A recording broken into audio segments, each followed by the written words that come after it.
Okay. Because it's very much the same thing. So the first one we saw was Lewandowski versus Johnson and Johnson, and this Okay. is for their healthcare plan. They're a Fortune 50 company. I think Mhm. they have somewhere around 160,000 employees. Mhm. And they have a benefits committee and a benefits team of 16 or 18 people. So a big team of people to help make these decisions, understand them, and vet them. And the lawsuit is basically for their decision of pharmacy benefit manager. So Okay.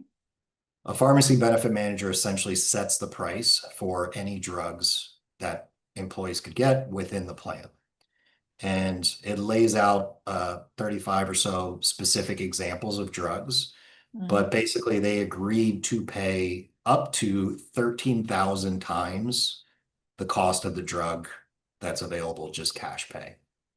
Uh, So employee and employer funds are agreeing to pay that kind of multiple on a drug that's available without insurance.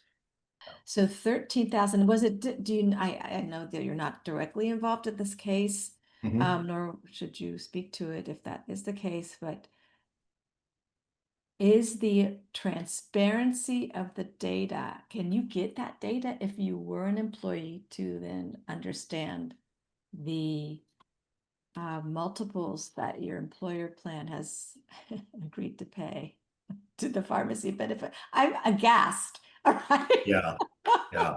I'm really 13,000. I think the number was 13,226. Oh my gosh. So Okay, when so this came out last January, the first thing I did is I read through the whole complaint. It was like 130 pages, went through all the okay, examples. okay, So for all the drugs that were mentioned, I ran J&J's prices again, Fortune 50, 150 or 160,000 employees. So you would assume they're getting leveraged prices, they're making great decisions, all those kinds of things. I ran those prices against what my clients were paying.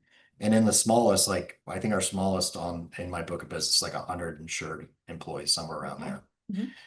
They were paying 94% less for the same, for one fill of all the same drugs. So the math worked out to be like 135,000 for J&J for one fill of each of those. And my clients were like 3,000 or 4,000.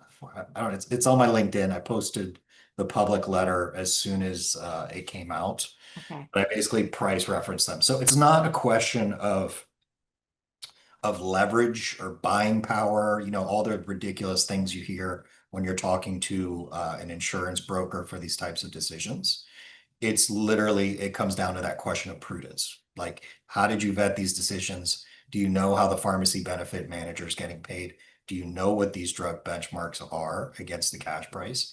And that's where I think this lawsuit is going to be a slam dunk. Like, there is no reason for a company that size with that big of a benefits committee to hire such a conflicted PBM. Is what they call Yeah. it. Yeah. You heard it here on the Founders Sandbox.